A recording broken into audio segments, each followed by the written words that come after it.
ଆସିକା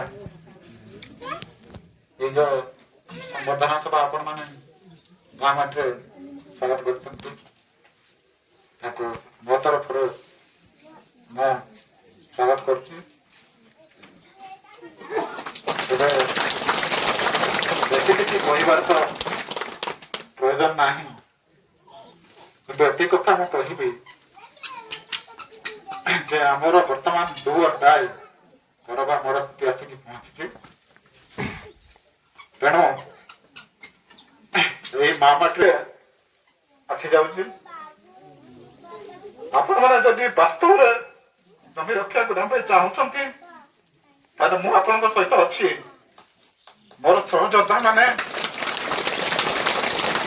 ମୁଁ କୋର୍ଟରେ ହଉ ବା ଥାନାରେ ହଉ ଯୋଭଳି ଆଗରେ ଫାଇଟ୍ କରିଛି, ମୋ ସହଯୋଦ୍ଧା ମାନଙ୍କ ପାଖରେ ଆପଣ ମାନେ ପରେ ଏଟାକୁ ବୁଝି ନେବେ। ଆମେ ଯଦି ସେଠୁ ଜେଲ ଯାଇକିରି ଆମର ଭୟ ମଧ୍ୟ ନାହିଁ, କିନ୍ତୁ ଏ ଯୋଉ କହ ଏଇଟା ଖୁସିରେ ଆସୁଛି ଯେ କାଲି ମୁଁ ଫେରିଲା ବେଳେ କାଲି ରାତିରେ ମଧ୍ୟ ଶହ ଶହ ମହିଳା ପୁରୁଷ ମତେ ଦେହ ପାଇଁ ଆସିଥିଲେ। ତେଣୁ ମୋ ତରଫରୁ ସମସ୍ତଙ୍କୁ ସଂଗ୍ରାମୀ ଅଭିଯାନ ମୁଁ ଏଠି ଆପଣମାନଙ୍କୁ କଥା ଦଉଛି ଶେଷ ରକ୍ତ ବିନ୍ଦୁ ଥିବା ପର୍ଯ୍ୟନ୍ତ ମତେ ପୋଲିସ ପ୍ରଶାସନ ଯେମିତି ମାନେ କେନ୍ଦୁଝର ଆଇଆଇସି ବା ଅନ୍ୟମାନେ ଯେମିତି ମତେ ପଥଭ୍ରଷ୍ଟ କରିପାରିଲେ ନାହିଁ, ମୁଁ ଆପଣମାନଙ୍କୁ କଥା ଦଉଛି ଶେଷ ରକ୍ତ ବିନ୍ଦୁ ଥିବା ପର୍ଯ୍ୟନ୍ତ ମୁଁ ଆପଣମାନଙ୍କ ସହିତ ଅଛି, ରହିବି, ଲଢିବି।